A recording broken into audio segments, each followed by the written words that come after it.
지금도 살아계시는 하나님, 살아계시면서 세상 만물을 주관하시는 하나님, 오늘 이 예배가 있게 하셨음을 감사드립니다. 하나님 앞에 저희들이 마땅히 감사한 마음으로 감사를 드려야 되겠지만, 이 성탄절을 맞아 성탄의 예배를 드리면서 참으로 저희들이 안타까운 마음, 회개하는 마음을 금할 길이 없습니다. 길거리에서 성탄 캐롤이 사라졌고, 그리고 장식 등이 이제는 흔적을 보기가 어렵게 되어져 버리고 말았습니다. 교회에서조차도 성탄절이 이제는 별로 큰 관심을 가지지 못하고 성탄 예배 자체가 사라지는 그런 현실을 저희들이 맞고 있습니다. 저희 교회가, 교회 구성원인 저희들이 제대로 제 역할을 못했기 때문에 세상에서 성탄절이 사라져가고 있음을 저희들이 고백합니다. 부족한 저희들을 용서하여 주시옵소서. 성탄절을 맞아서 그래도 저희들이 예배를 드리면서 이 헌금을 드립니다. 이 헌금이 마태복음에 기록된 바와 같이 참으로 수천리 길을 마다하지 않고 찾아왔던 동방박사들이 드리던 그 예물과 같이 정말로 하나님께 드려질 만한 헌금이어야 될 터인데, 부족한 저희들 용서하여 주시옵소서. 그래도 저희들이 우리의 마음을 담아서 이 성탄 헌금을 드립니다. 동방박사들과 같이 그들이 드렸던 헌금과 같이 황금과 유향과 몰약이게 하여 주시옵소서. 그리고 부족한 저희들에게 은혜를 베풀어 주시어서 이 땅에 성탄이 다시 회복되게 하여 주시옵소서. 그래도 이 나라에서는 성탄절을 국경일로 정해놓았는데, 그런데 우리의 교회들이 그 뒷받침을 하지 못하고 있습니다. 불쌍히 여겨 주시옵소서. 이 땅에서 성탄이 사라져가는 것이 아니라 점점 빛을 발할 수 있는 그런 역할, 그런 세상 만들어갈 수 있게 하여 주시옵소서. 그래도 부족한 저희들 모여드리는 이 성탄 예배 하나님께서 불쌍히 보시고 여기 함께 하시며 모여있는 저희들 가운데 은혜 베풀어 주시옵소서. 우리 주 예수 그리스도의 이름으로 기도합나이다. 아멘.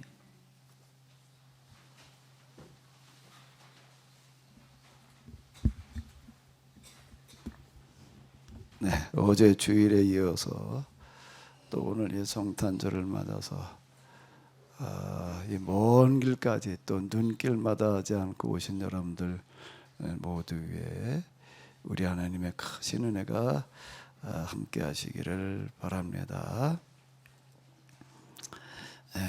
하나님 말씀은 누가복음으로 보시도록 하겠습니다. 분량이 조금 되는데요. 2장 21절부터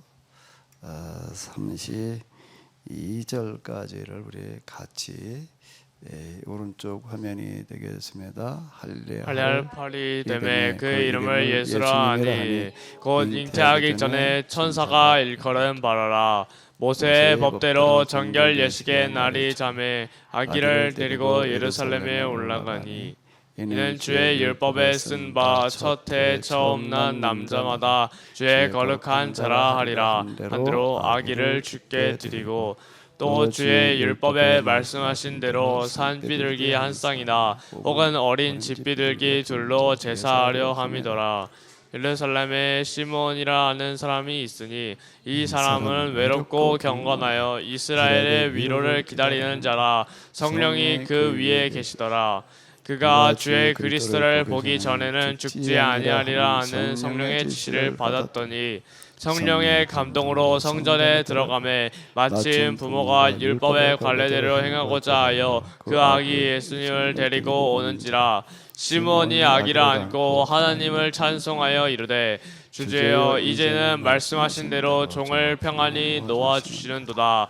내 눈이 주의 구원을 보았사오니 이는 만민 앞에 예비하신 것이요 이방을 비추는 빛이요 주의 백성 이스라엘의 영광이이다 하니 그의 부모가 그에 대한 말들을 놀랍게 여기더라. 시몬이 그들에게 축복하고 그의 어머니 마리아에게 말하여 이르되 보라 이는 이스라엘 중 많은 사람을 패하거나 흉하게 하며 비방을 받는 표적이 되기 위하여 세움을 받았고 또 칼이 내 마음을 찌르듯 하리니 이는 여러 사람의 마음을 생각에 드러내려 함이니라 하더라. 또 아셀 지파 바누엘의 딸 안나라 하는 선지자가 있어 나이가 매우 많았더라. 그가 결혼한 후 7해 동안 남편과 살다가 과부가 되고 84세가 되었더라. 이 사람이 성전을 떠나지 아니하고 주야로 금식하며 기도함으로 섬기더니 마침 이때 나와서 하나님께 감사하고 예루살렘의 속량을 바라는 모든 사람에게 그에 대하여 말하니라. 주의 율법을 따라 모든 일을 마치고 갈릴리로 돌아가 본 동네 나사렛에 이르리라. 아기가 자라. 네, 거기까지만 보시도록 하겠습니다. 네, 우리가 2023년 성탄절을 맞이했는데요. 오늘은 성탄절을 맞이해서 우리가 누가복음을 가지고 한번 같이 생각을 해보시도록 하겠습니다. 누가복음은 아시는 바와 같이 누가라는 사람이 썼는데 누가라는 사람은 이방인입니다. 당시 유대인들에게 있어서 이방이라는 사람이 어떤 취급을 받았는지를 알게 되면 우리가 참으로 이 성경에 이방인이 쓴 책에 들어와 있다라고 하는 게 정말 놀라운 건데요. 그는 유대 이스라엘에 살았던 사람이 아니라 이방 지역의 안디옥 뭐 이렇게 이제 흔히 추정이 되고 있는데 이쪽에 살았던 사람이라고 이렇게 알려지고 있는데요. 그는 사도 바울을 통해서 예수님에 대해서 알고 난 다음에 너무나도 이에 대해서 많은 관심과 궁금증이 생겨가지고 예수님에 관한 전 기록들을 내려가게 됩니다.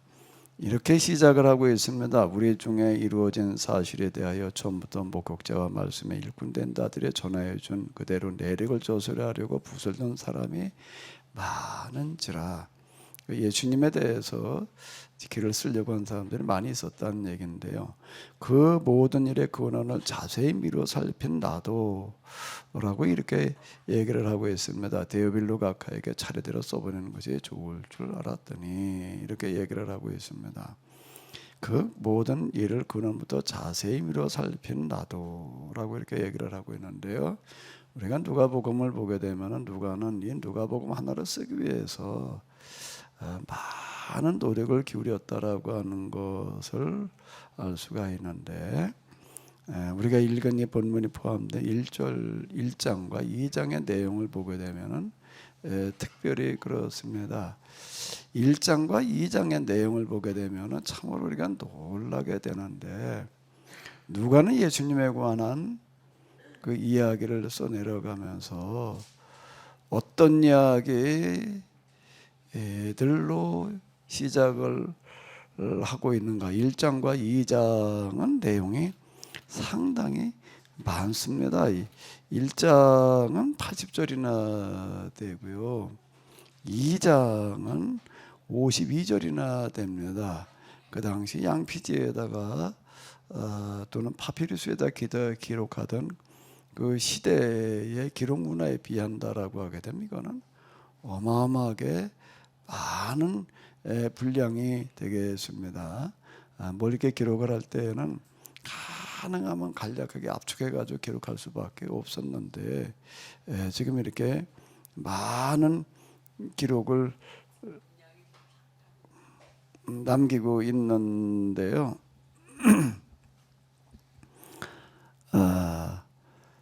자, 지금 누가는 그러면 이 1장과 2장에 무슨 이야기를 써놓고 있는가? 물론 여기 예수님의 탄생에 관한 이야기를 써놓았습니다. 그런데 예수님의 탄생의 이야기보다 더 많은 이야기를 뭘로 채워놓고 있는가라고 하게 되면은 놀랍게도요, 전혀 이름 없는 사람들, 평범한 사람들, 보잘것없어 보이는 그런 사람들의 이야기로 지금 써내려가고 있다라고 하는 겁니다. 이름 없는 한 시골 제사장 사가랴, 그의 아내 엘리사벳의 이야기로 시작을 하고 있는데요. 제사장이니까 뭐 이렇게 생각할 수 있겠지만은 그 당시 제사장도 제사장 나름입니다. 예루살렘의 제사장이라면 몰라도요, 시골 제사장 그러게 되면은 생활이 어려울 정도로 어려움을 겪는 그런 사람들이었습니다. 근데 여기 무명의 사람 사가랴와 엘리사벳의 이야기, 그리고 이어서 이제 이 마리아의, 예수님을 낳은 마리아의 이야기, 그리고 오늘 우리가 읽은 이 본문에 보게 되면은 나이가 고령이 된 시므온이라고 하는 사람과 그 다음에 또 한 사람이 이렇게 보게 되면은 누군가라고 하게 되면은 아셀 집파 바누엘의 땅 안나라고 하는 여자. 자, 이런 사람들의 이야기를 이렇게 길게 기록을 해 놓았습니다. 길게 기록해 놓았다라는 건 누가는 이들의 이야기를 대단히 중요하게 생각을 했다라고 하는 건데요. 왜 그럼 누가는 이런 사람들을 이렇게 중요하게 봤을까? 먼저 이 사가랴 엘리사벳이라고 하는 사람을 이렇게 보게 되면은 이 사람은 시골 제사장이었는데 자식이 없었다라고 하는 겁니다. 자식이 없었고 두 사람의 나이가 많았다라고 이렇게 기록을 하고 있습니다. 하나님 앞에 의인이었다. 주의 모든 계명과 규례들을 흠이 없이 행했다라고 또 이렇게 기록을 하고 있고요. 근데 그가 이제 제비를 뽑아가지고 이제 지성소에 들어가서 섬길 수 있는 기회가 이제 이렇게 왔는데, 이건 사실 평생 한 번 기회가 오기 어려운 어떤 그런 기회였습니다. 그런데 그때 그곳에서 그는 이제 천사를 통해 가지고 아들을 낳게 하겠다라고 하는 그런 이야기를 하고 있습니다. 천사가 그에게 다 사가랴여 무서워하지 말라. 너의 간구함에 들린지라. 내 아내 엘리사벳이 내게 아들을 낳아 주리니 그 이름을 요한이라 하라. 너의 간구함, 기도가 들려서 내 아내가 이제 아들을 낳을 것이다라고 이렇게 이야기를 하는데, 그럼 도대체 이 사람은 무슨 기도를 했을까? 무슨 기도를 해가지고서 천사가 그에게 아들을 낳으리라고 이렇게 예고를 하고 있을까? 아마도 아들을 낳게 해달라고 그랬나 보다라고 우리는 이렇게 생각할 수가 있는데요. 무슨 기도를 했다라는 내용이 어디 가서 기록이 되어져 있는가라고 하게 되면은 이스라엘 자손을 주곧 그들의 하나님께로 많이 돌아오게 하겠습니다. 내 아들이 이제 할 일들이 이런 일이다. 내 아들이 이스라엘 사람들을 하나님께로 돌아오게 하게 될 거다. 이렇게 기록을 해 놓고 있습니다. 그럼 이 이야기를 보게 되면은 사가랴라고 하는 사람은 무슨 기도를 했는가 하게 되면 자식이 없어가지고 자식의 문제를 가지고 기도를 하는 게 아니라 뭘 기도했다는 얘기가 되는 거지요. 이 기도를 했다는 거예요. 이스라엘 사람들이 멀리 떠난 거. 주 앞에 의로운 자라는 이야기가 흠이 없이 규례대로 행했다는 이야기가 이런 걸 말하는 겁니다. 이 사람은 시골 제사장으로 있으면서 참으로 가슴 아파하는 사람이었어요. 왜? 이스라엘 사람들의 신앙이 하나님부터 멀리 떠난 걸로 보이는 겁니다. 그러면 이스라엘 사람들 그 당시 그냥 교회도 안 다니고 하나님도 안 믿었나 보다 우리 이렇게 생각할 수가 있는데요. 그 반대예요. 그 반대로 6월절 뭐 이런 때 보게 되면 예루살렘 성전에 수백여만 명이 모여들었고요. 그 로마와 전쟁이 났을 때 우리가 더 많은 사람이 모였다 이렇게 이야기를 하고 있습니다. 얼마나 그들은 성전에 모이는 걸 열심히 하고 철저하게 신앙생활을 했는지 모릅니다. 예수님께서 지적하시는 것을 이렇게 보게 되면은 서기관과 바리새인들을 향해서 유향과 채소의 11조까지 드린다. 11조를 드리되 얼마나 철저하게 드렸는가 하게 되면 채소를 가서 과일 몇 개 이게 뭐 도마도 오이 뭐 이게 이런 거 몇 개 따오더라도 그걸 구별해서 11조를 드렸다. 자, 이렇게 이야기를 하고 있습니다.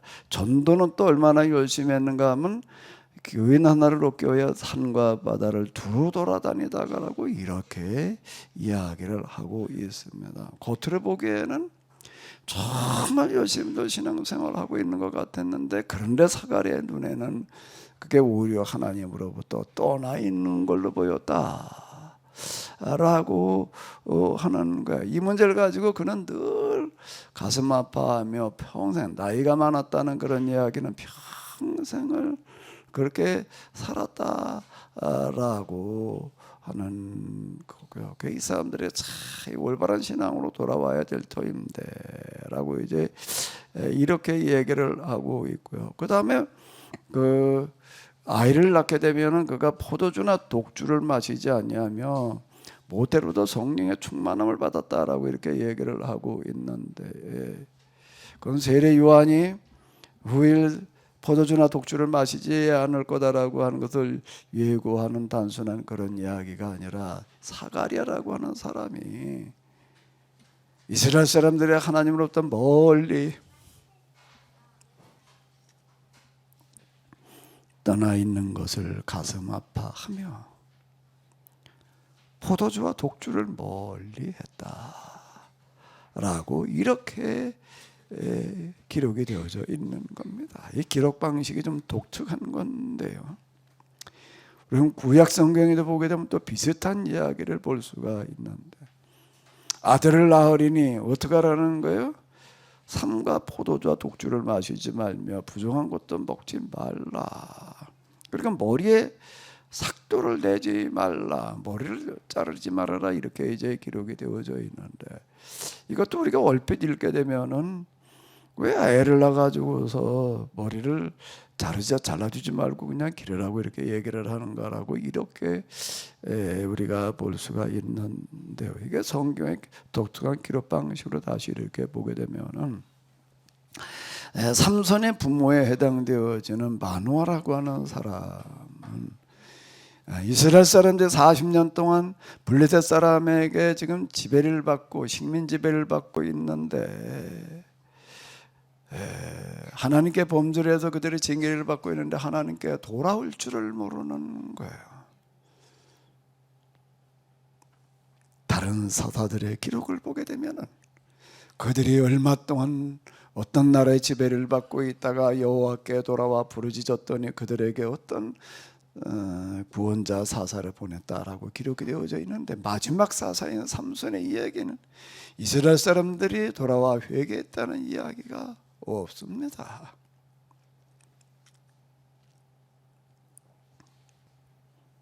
그 자리를 대신 마노아라는 이야기로 채우고 있는데, 그 마노아라는 사람이 혼자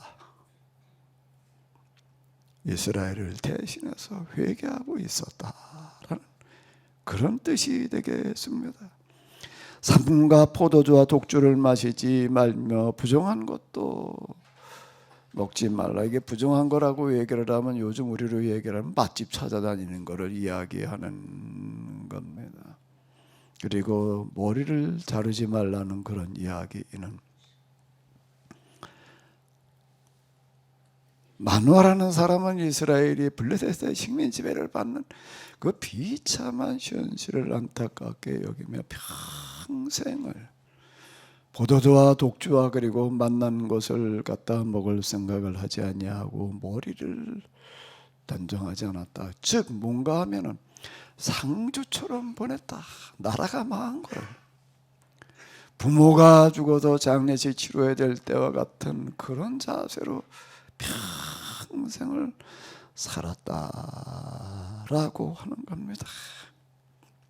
그가 블레셋 사람의 손에서 이스라엘을 구원하기 시작하리라 라는 이야기가 뭔가 하면 마누아라고 하는 사람이 평생 무슨 기도를 하면서 지내고 있었는가.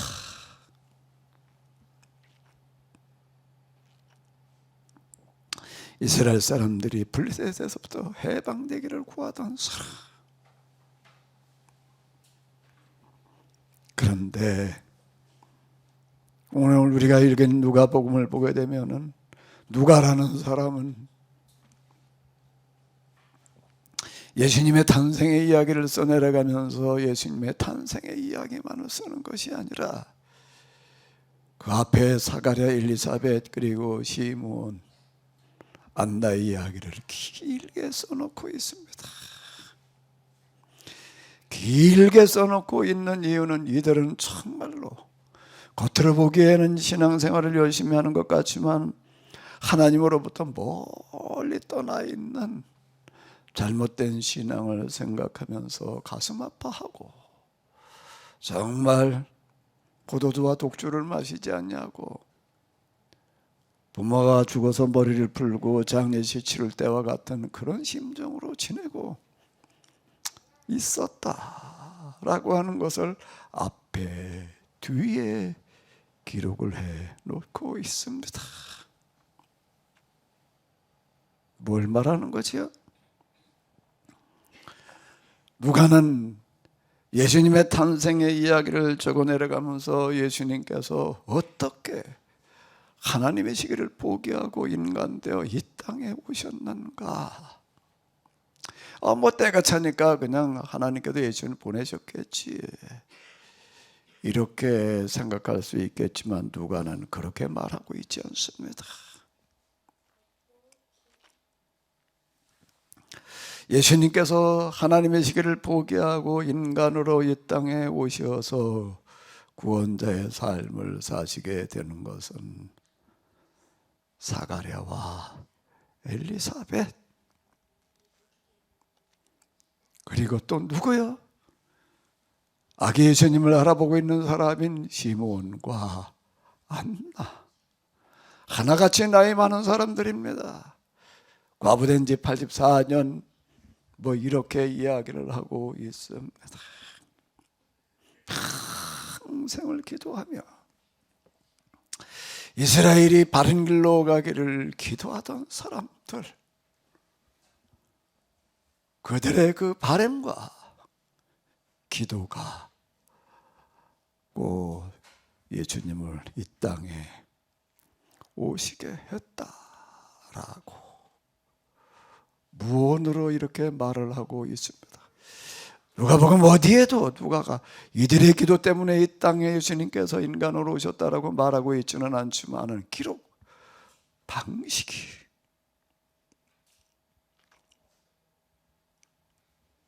이걸 말해주고 있습니다.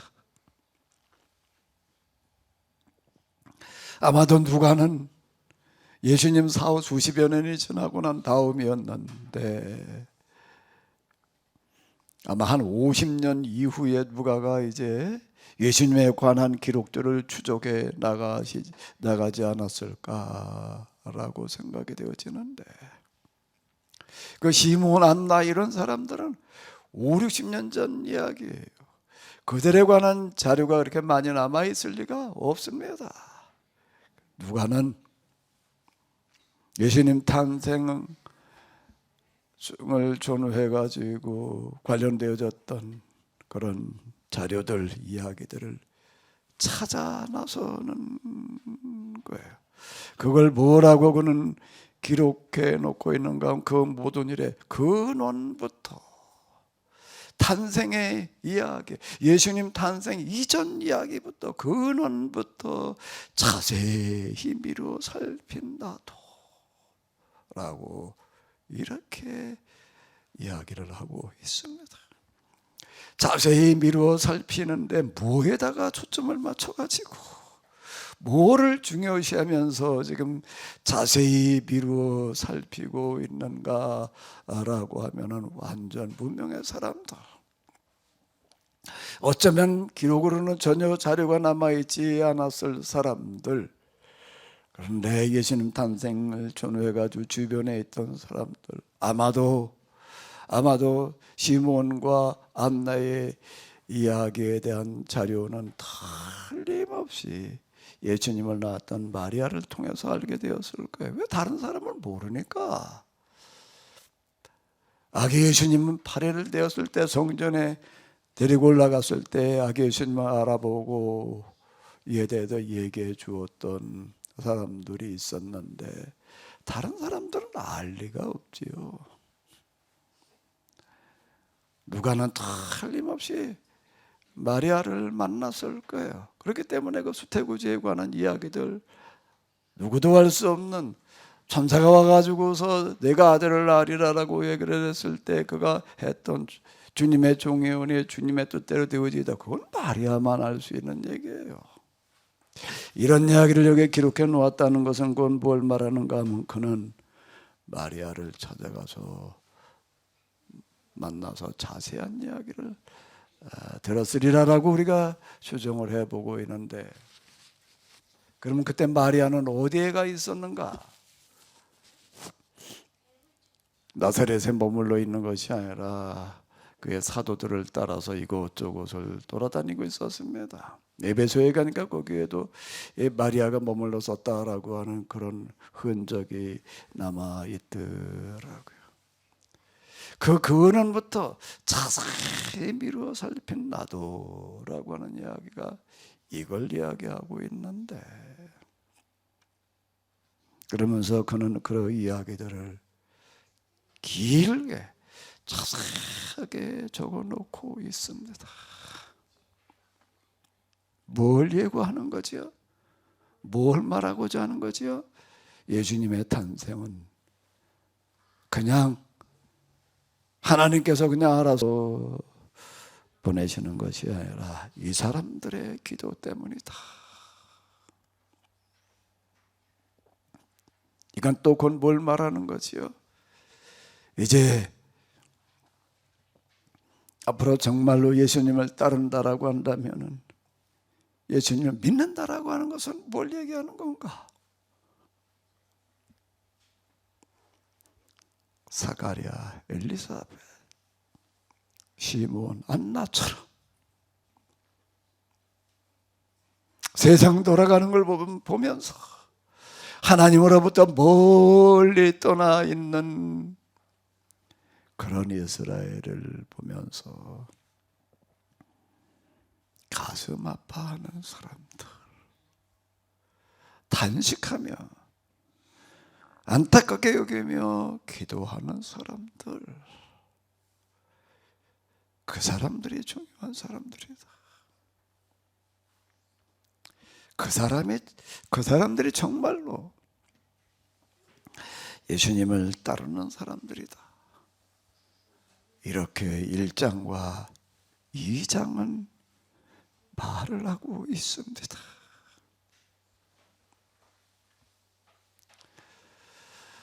기독교인들은 예수님의 탄생과 더불어 다시 오실 날을 재림이라고 하는 그런 이름으로 기다리고 있습니다. 언제 예수님께서 이 땅에 다시 오셔서 이 세상의 모든 문제들을 해결하시려나. 2000년 동안 기다리고 있는데 예수님의 초림에 관해서 누가는 사가랴, 엘리사벳, 그리고 시몬, 안나와 같은 사람들이 예수님께 탄생의 길을 예비하고 있다, 예비했다 라고 말하고 있다라고 한다면 예수님의 재림 또한 마찬가지로 그는 이야기하고 있는 겁니다. 사가랴와 엘리사벳, 시몬과 안나는 하나님께서 인간되어 이 땅에 오시는 그 길을 준비하고 예비하고 그리고 오신 예수님을 맞아주는 사람들이었습니다.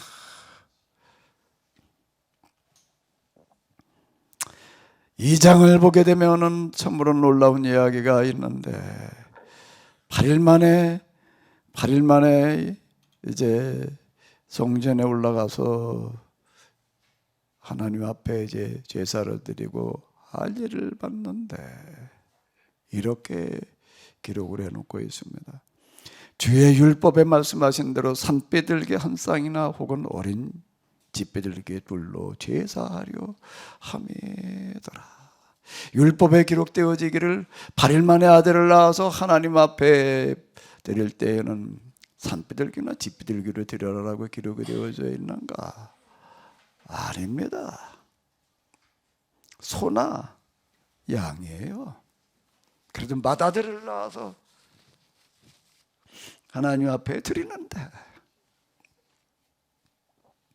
사람이 살아가면서 이렇게 보게 되면 결혼을 하고 그리고 그 다음에 아이를 낳게 되면은 그때부터 진짜 사람이다라고 이렇게 얘기를 할 수 있을 만큼 생각과 마음 자세들이 다 달라집니다. 자식을 낳게 되면 이제 얘기가 달라져요.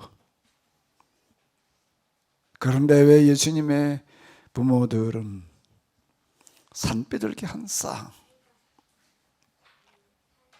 어린 집비둘기 둘로 제사를 하려고 그랬는가? 율법에 기록되어지기를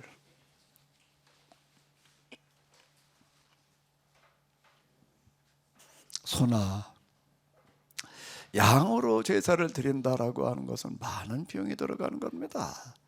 지금도 소나 양 한 마리 살려고 한다면 어떻게 소는 수백만 원 가는 거고요, 양도 수십만 원 가는 겁니다. 요즘 가격을 얼마나 하는지 모르겠는데 아마 돈 100만 원 육박할 거예요. 그게 어려운 사람들이 있는 거예요. 그럴 때에는 무슨 병아리 닭도 아니고 집비둘기, 산비둘기, 자 이렇게 이야기를 하고 있습니다. 구할 수 있는 재물 가운데에서 가장 저렴한 거. 예수님의 부모들이 예수님을 이렇게 제사를 드렸다라고 하는 것은 그들의 집이 대단히 가난했다, 구차했다라고 하는 것을 말해주고 있습니다.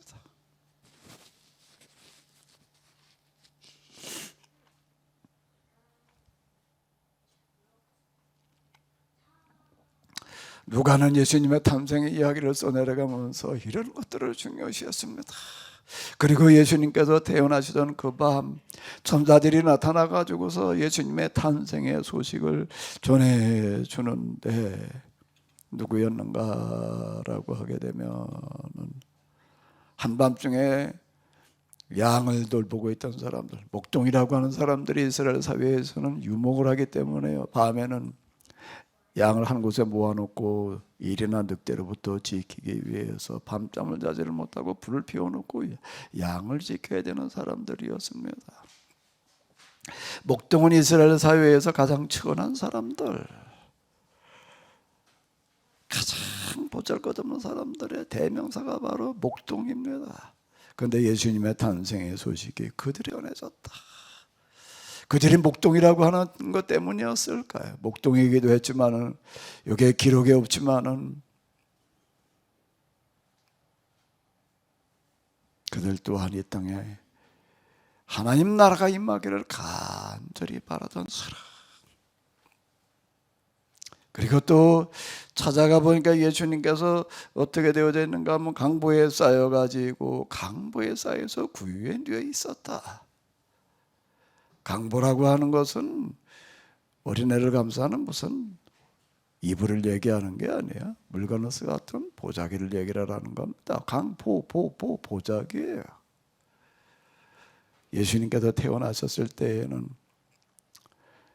무슨 이불도 아니고 무슨 따뜻한 어디 아름목이나 침대도 아니고 구유에 누워 있었다.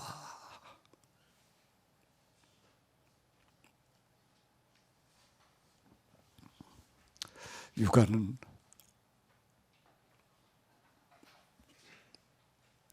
예수님의 탄생의 소식을 이렇게 전해주고 있습니다.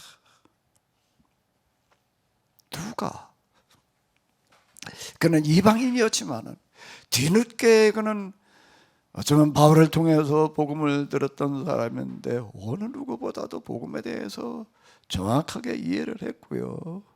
그리고 또 기록으로 남겨주고 있습니다. 아마도 누가 복음이 없었다라고 한다고 하게 되면 예수님의 탄생 전에 무슨 일들이 있었는지, 또 예수님의 돌아가시고 난 다음에 제자들이 무슨 일을 했는지 사도행전도 누가가 썼는데 우리는 알 수가 없었을 거예요. 아마 신약 성경에 누구보다도 가장 크게 공헌한 사람은 누구였다라고 이렇게 이야기를 할 수가 있습니다. 이 시간에 우리가 이와 더불어 잠시 좀 생각을 해본다라고 하게 되면은 사가랴와 엘리사벳 나이가 없이 늙어가고 있었지만 하나님께서 그에게 아들을 주셨다. 성경에 보게 되면은 늘도록 아이를 낳지 못하는 사람들에게 아이를 주시는 이야기가 많이 나오진 않고 몇 번 나오고 있습니다. 아브라함, 또 한 사람 조금 아까 우리가 사사기에서 봤던 마노아, 사무엘로 넘어가게 되면 또 이번에 여인이 되겠는데요, 한나. 그리고 신약 성경으로 넘어오게 되면은 사가랴가 되겠습니다. 하나같이 이들은 특히 남자들 3명을 보게 되면 나이가 많았던 사람들. 근데 왜 하나님께서는 그들이 아들을 달라고 기도한 것도 아닌데 왜 아들을 주겠다라고 이렇게 이야기를 하시는가? 사가랴 이야기에서 봤던 것처럼 너의 간구가 들린지라라고 하는 것은 아들 달라는 기도가 응답되어졌다는 이야기가 아닌 거예요. 하나님을 멀리 떠난 이스라엘 사람들이 하나님께로 돌아오기를 구했다. 그런데 기도와는 상관없이 왜 아들을 주겠다라고 얘기를 하시는가? 마노아도 마찬가지고 아브라함도 마찬가지입니다. 왜지요? 내가 평생 기도하고 평생 네가 바라던 그 일이 절대 헛되지 않게 하겠다. 헛되지 않고 그 일이 반드시 이루어질 터인데 그런데 그 일을 이룰 사람은 다른 누가 아닌 바로 네 자식이 되게 하겠다. 네 자식이 바로 그 일을 하게 하겠다. 왜 이렇게 이야기를 하시는가? 이 사람에게 있어서 이 자식이라고 하는 건 자기의 피라고 하는 거는요, 뭘 속일 수 없는 어떤 이런 겁니다. 부모가 정말로 바라던 일, 이루기를 바라던 그거를 자식이 그 일을 이룬다라고 하는 것만큼 그 부모에게 있어서 더 귀한 건 없는 거예요. 그것도 아브라함의 아들 이삭과, 거기다 이삭 하나만을 말하는 것이 아니라 이스라엘 백성들을 이제 얘기해 주는 건데요. 그리고 마노아의 기도로 말미암아 삼손이 블레셋 사람들로부터 이스라엘을 구원하는 그런 역할, 사가랴의 기도로 말미암아 태어나게 되는 그의 아들은 세례 요한이 되어져도 예수님께서 오실 그 길을 예비하는 선구자적인 역할을 하는데요, 하나같이 참으로 인류 역사에 가장 길이 남을 수 있는 그런 큰 일을 해내는 겁니다. 우리의 자식들이 세상에 태어나 가지고서 그런 역할을 할 수 있다면 그거보다 또 부모에게 있어서 더 보람되고 기쁜 일이 어디 있겠어요. 그런데 하나님께서는 그 일을 바로 내 자식이 하게 하겠다라고 이렇게 약속을 하십니다. 우리 하나님은 우리의 기도를 결코 헛되지 않게 하실 줄로 믿습니다.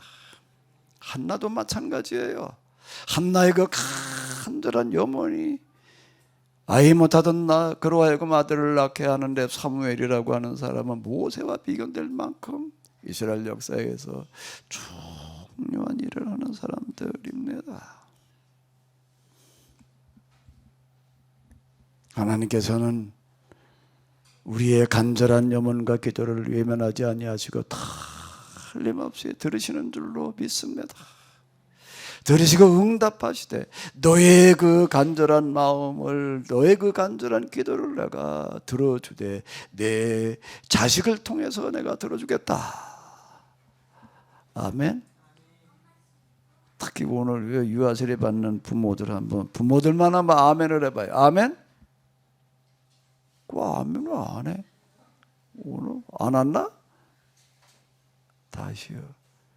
오늘 유아 세례를 그래도 이제 지금 3명이 받게 되는데, 유아 세례는 아이의 믿음을 보고 주는 게 아니에요. 애들은 몰라. 쟤들이 지금 우리 저 녀석 아멘 해나 그러면 이 자식은 두개 되는 게 쭈쭈 그러고 있어. 반대로 꼭 얘기를 하려고 그래. 이 가면서 인사할 때 안녕히 계세요 그래라 그랬더니 뭐라 그러던가 뭘 알아 쟤들이래.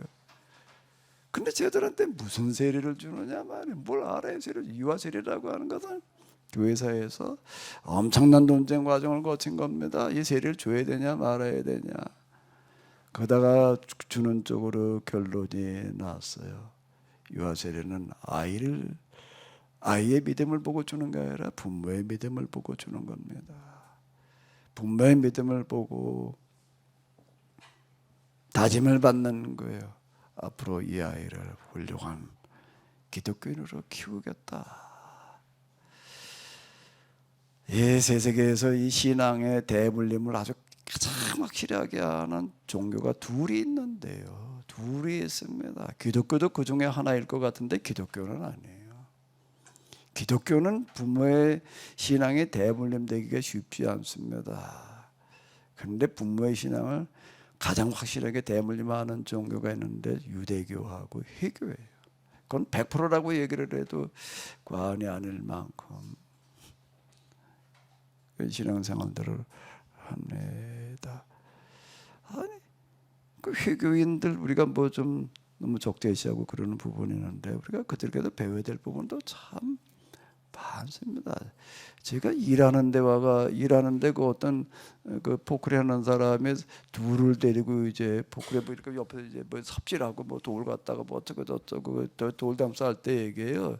이제 그 두 사람을 데리고 와가지고서 그거를 하는데 둘 다 외국인이야. 하나는 이제 중앙아시아에서 온 사람이고 한 사람은 그 회교인이더라고요.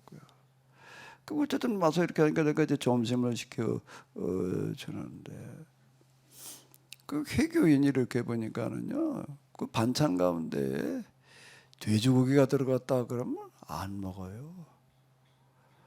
저는요 그 힘든 하루 종일 삽질하고 돌들어 나르고 노가다를 하고 그러는데 그건 힘들죠. 밥을 먹어야지 일을 할 거 아니에요. 그 찌개에 돼지고기 찌개가 들어가는 거예요. 그러면 찌개는 안 먹고 밥하고 다른 반찬 먹으면 될 거 아니에요. 그게 아니라 아예 안 먹어요. 거기 밥상에 돼지고기 올라와 있다 그러면 안 먹더라고요. 근데 내가 이 표정을 봐서 근데 저기 와서 앉아 있는 거예요. 저기 와서 앉아 있는데 입이 이렇게 나와가지고 그런 것도 아니고요. 내가 표정을 유심히 내가 좀 지켜봤어요. 아무렇지도 않게 그냥 그러고 있는 거예요. 근데 내가 그러고 있는 그 나이가 이제 한 30대 후반이나 뭐 그쯤 된 사람이었는데요. 자, 기독교인보다 훨씬 낫다 말이야. 기독교는 공식적으로다가는 술, 담배를 금하게 되어져 있습니다. 그런데 기독교인 치고서요, 신앙이란 이름 때문에 나가서 직장 생활하고 그러면서 술, 담배를 몰려는 사람이 몇 회예요. 특히 술, 그건 뭐 어쩌고 저쩌고 뭐 무슨 사회생활이 어쩌고 저쩌고 이렇게 이야기를 합니다. 기독교인들이 식당을 하고 마트를 하는 사람들 많이 있는데 술, 담배 안 파는 사람이 몇 대나요? 특히 식당 하면서 술 다 그냥 뭐 당연히 그냥 파는 걸로 생각을 하고 주일날 다고 뭐 문 열어 식당 하면서요. 예? 제가 이거 둔대교회 여기 그 통합해 가지고 와 보니까 아침 예배를 8시, 일부 예배를 8시에 드리고 2부에는 9시에 드리던가. 오전 오후 예배를 그렇게 드리고 있는 거야. 아니 무슨 주일날 그래 8시에 일부 예배를 드리고 9시에 2부 예배를 드리나. 그러니까 여기 사람은 대여섯 명 나오는데 한 사람은 식당을 하고 또 한 사람은 식당에 일 다니는 사람이야. 그러니까 주일날 이제 뭐 예배를 드릴 수가 없으니까 식당 하기 전에 8시에 와가지고 일부 예배 드리고 한 일부 예배 끝나자마자 또 이어가지고 또 2부 예배 드리고 차 이루고 있는 걸 이렇게 볼 수가 있는데 우리는 회개만도 못해요. 그러니까 지금 회개는 그냥 급증하고 있지만 기독교 지금 완전 그냥 사양길로 접어들어가고 있잖아요. 뭐가 그러면 회개는 그 신앙을 명명 유지해가는가? 부모들이 그렇게 하는 거예요. 그 부모들이 애한테 그냥 너 이렇게 믿어라 이런다고 그게 되나요? 부모가 그렇게 신앙생활을 하니까 저절로 그게 되는 거지요. 부모는 안 하면서 어떻게 애만 신앙에 가질 수가 있겠어요? 근데 우리 개신교는 여기다 회심이라는 데도 초점을 맞춰가지고 이제 일해 놓으니까 이게 안 되는 거예요. 이게. 회심이라고 하는 거가 중간에 들어온 사람들 몰라도 이게 태어나서부터 모태신앙을 잘하는 사람들 회심을 뚜렷하게 경험하는 게 이게 쉽지가 않습니다. 그러다 보니까 나이 먹으면 다 애들 때나 그냥 할 수 없이 그냥 따라서 나오지만은 그런 걸 지금 우리가 이렇게 보고 있는데 유대교나 회교는 아니에요. 전혀 그들은 자식들이 신앙을 이어가는 거에 걱정하지를 않습니다. 이런 사실을 너무나 잘 알기 때문에 실제 우리의 신앙생활하는데 신앙을 대물림하는 데 있어서는 뭐가 중요하냐? 부모의 역할이라는 게 중요하다. 그래가지고 유아세례라고 하는 거가 지금 우리가 교회에서 실행을 하고 있는데요. 오늘 이제 두 가정의 유아세례를 지금 주겠다고 이렇게 왔는데요. 이제 저 앞으로 와요. 이 앞자리로 저 가봐요. 좀 이렇게 앞자리로 보이세요. 유아세례는 부모가 하나님과 사람들 앞에서의 약속이에요. 가만히 있자. 우리 고노 아빠는 어디 계셔? 왜? 아파서? 글쎄, 이거 아프다니까 봐줘야 되나 말아야 되나.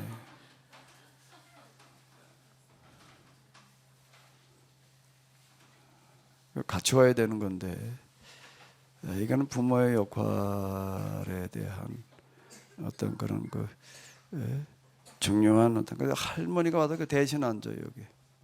아빠 대신 할머니가 앉아봐. 이거 병원에 있다니까 이걸 지금 어떻게 좀.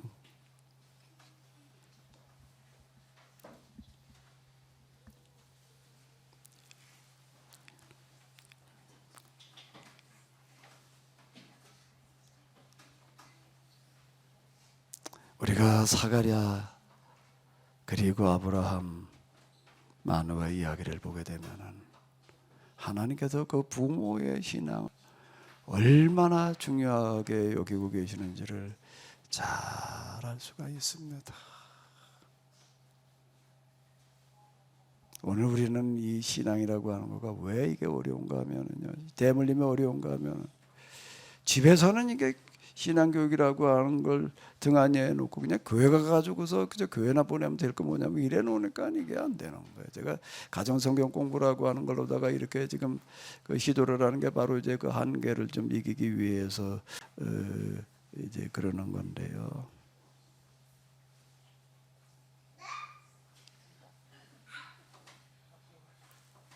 자, 이쪽으로 앞으로 와요. 앞자리로 와요.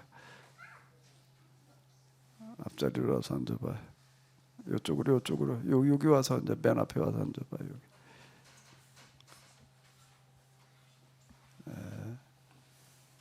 자, 다시 얘기를 하는 건데요. 유아 세례는 부모의 믿음을 보고 주는 거예요. 내가 부모들한테 아브라함처럼 마노아처럼 정말 또 사가랴처럼 머리를 풀어란 말이야. 포도주와 독주를 마시지 말아라. 어디 맛집에 가서 뭐 예식할 생각하지 말아라. 글쎄, 그것까지는 요즘 예식하러 돌아다니는 걸 가리켜서 그걸 포도주와 독주를 마시지 않았다는 얘기, 부정한 걸 먹지 않았다는 얘기가 그 이야기가 되는 건데요. 그렇게까지는 제가 얘기하지 않겠지만 두 가지만을 내가 다짐과 약속을 받을게요. 두 가지만. 이 약속 안 하면 세례 안 줘요. 두 가지만 되는데, 첫 번째는 뭔가 하게 되면은, 첫 번째는 예배, 특히 주일 예배 같은 경우에는 꼭 드려요. 아멘을 안 해. 예? 주일 예배는 꼭 드려요? 가만히 있어봐. 아멘 한 거야? 내 눈을 쳐다봐 봐봐. 주일 예배는 꼭 드려야 돼. 아멘. 아멘으로. 아멘. 아멘. 그 다음에 또 아멘. 아빠 대신 할머니가 대답해봐. 왜 주일 예배를 비롯해서 예배를 드리라고 그런가? 예배는 내 삶 속에서, 물론 이스라엘 사람들은 성전 지어놓고 제사만 드리면 된다 이래가지고 성전 제사 신앙 때문에 망하기는 했지만, 내가 그런 식으로 그런 제사를 대신한 예배를 드리라고 그러는 게 아니에요. 내가 얘기하는 예배를 꼭 드리라는 얘기는 하나님의 정말로 살아계시면서 우리의 모든 것으로 주관하신다는 것에 대해서 내가 인정을 하고 고백하는 거예요. 마음속으로만 뭐 그러는 게 아니라 지난 한 주일 동안 내가 그래도 이렇게 건강하게 이루고 있을 수 있었던 것은 하나님께서 나를 지켜주셔서입니다. 뭐 어떡하다가 뭐 그냥 뭐 어떻게 이렇게 그냥 뭐 어때서 이게 아니라 하나님께서 지켜주셨습니다. 그리고 또 앞으로 이제 한 주일을 살아가야 될 텐데 한 주일 동안 하나님께서 인도해 주시옵소서라는 간절한 마음의 표현이 뭐로 나타나는 건가 하면 예배로 드러나는 거예요. 그러니까 주일 예배는 꼭 드려요? 주일도 안 드려야 된다는 얘기는 아닌데, 우리 저희 교회 같은 경우에는 나오기 어려우면은 팀들 같은 것도 그렇고 나중에 또 저장해 놓은 것도 있고 그러고 하니까 다시 한번 내가 약속을 받을게요. 하나님 앞에 예배를 철저하게 드려요. 아멘? 아멘? 그걸 등한히 하면 안 돼. 이건 약속이야. 하나님과 모든 사람들 보는 앞에서 약속한 거예요, 이제요. 아멘? 그 예배는 똑바로 드려야 돼. 절대 예배 시간 늦지 말고. 하나님 앞에 나와 예배를 드리는데 늦으면 어떡해? 늦으면. 그 제대로 준비를 해가지고 와서 예배를 드려. 하나님을 우습게 여기면 안 돼요. 하나님이 얼마나 크신 분이신지 경험해 보게 되면 정말 기절할 일인데요. 그러니까 예배를 똑바로 드리니까 하나 더 내가 얘기하고 싶은 건 뭔가 하면 11조를 똑바로 드려요. 일단 대답을 해야 돼. 대답 안 하면 세례 안 줘요. 11조를 똑바로 드려요? 아멘? 왜 11조를 똑바로 드려야 되느냐? 11조 드려봐. 쌀 곳이 없이 복을 주시겠다. 뭐 이래도 11조 복받는다. 이거 말고 여기 지금 사가랴, 엘리사벳, 그리고 시몬, 안나, 주님의 위로를 기다렸다라는 그런 표현 같은 것들을 말하는가. 이 땅에 정말 하나님 나라가 임해가지고 그 목동들의 얘기도 마찬가지예요.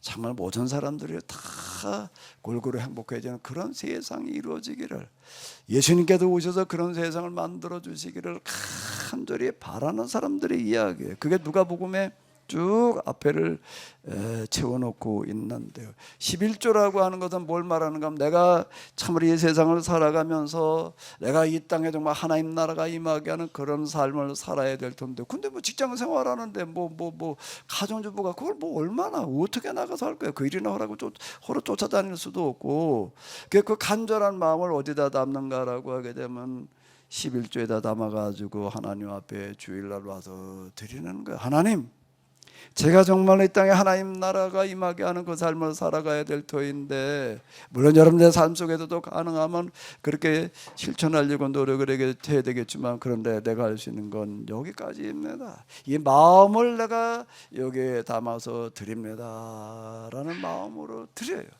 그러면 이 두 가지만 제대로 지키고 있으면, 그래도 하나님께서 유급이나 제적은 안 시킬 거예요. 학교 다닐 때 유급이나 제적이라는 게 있지요. 예?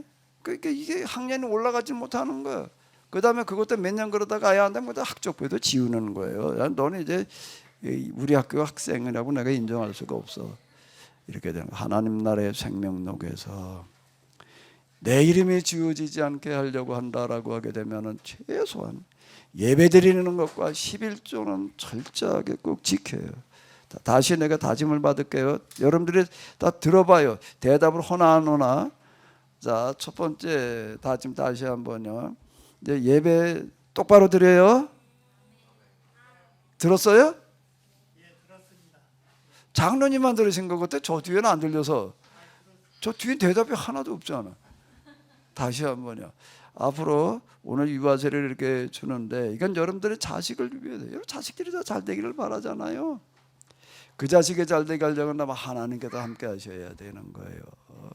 하나님께서 제리 요한에게 함께 하셨듯이, 삼손에게 함께 하셨듯이, 그렇게 여러분들의 자식들이 되기를 바라는데, 그러려면 첫 번째가 뭐라고요? 예배를 똑바로 드려요. 들렸어요? 저 뒤에? 참매 들었어? 참여 못 들었대. 모르게 다시 저 뒤에도 들리게 해야 돼. 예배를 똑바로 드려요. 들었어? 참여가 제일 없네. 일부러 못 들어. 저 귀가 밝아서 못 들었을 리가 없는데 못 들었다고 그러네. 한 번 더 하라는 뜻인 것 같아. 그다음에 두 번째는 또 뭐라고 그랬죠? 11조를 똑바로 드려요. 들었어? 그럼 이제 유아세례 줘도 될까? 줘도 된다니까 줘야지. 자, 여기 문답이 있어요. 다 일어나요, 부모들이.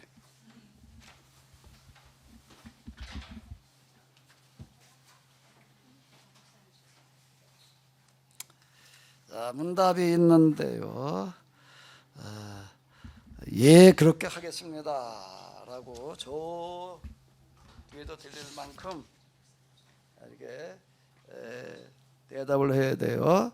사랑하는 이들이여, 당신들이 어린아이를 데리고 나와 세례를 받게 하므로 하나님께 이 아이를 바쳐 주님의 교훈을 가르치기를 결심하는 뜻으로 하나님과 교우들 앞에서 묻는 말에 대답하시기를 바랍니다.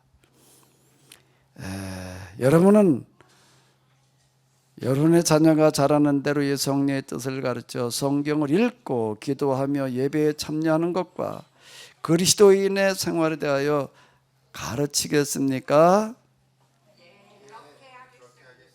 들렸어요? 이따가 저 세례할 때 사진을 누가 잘 찍어놔야 돼. 누가 찍어야 되지? 이거 세례 그 명부와 같이 줘야 되니까 사진을 찬미가 나서 잘 찍어요. 여러분은 하나님의 도우심으로 말과 뜻과 행동에 있어 여러분의 자녀에게 본을 보여.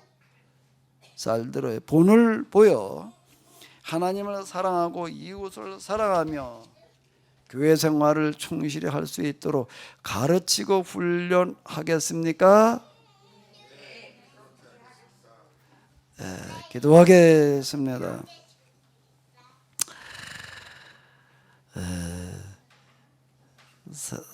자비하신 하나님, 이 아이들에게 은총을 베푸사 자랄수록 주 예수 그리스도를 아는 지혜와 은혜가 더하게 하시며 능력의 손으로 이 아이들을 붙들어서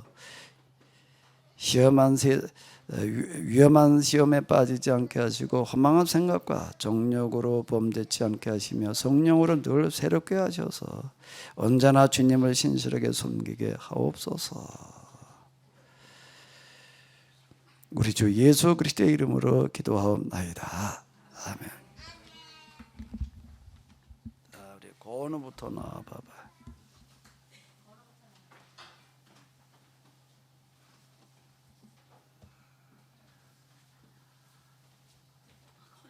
우리 크게 박수 좀 해주시기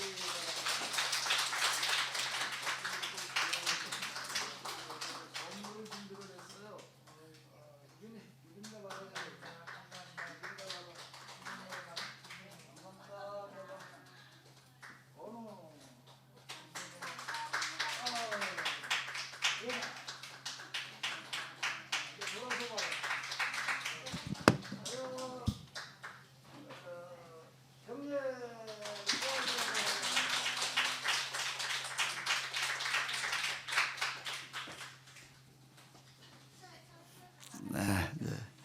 여러분들이 보신 바와 같이 이 아이들이 유아 세례를 받았는데요. 앞으로 이 아이들이 잘 자라서 정말 세례 요한처럼 삼손처럼 되기를 위해서 기도해 주시고 또 관심 가져주시면은 고맙겠습니다.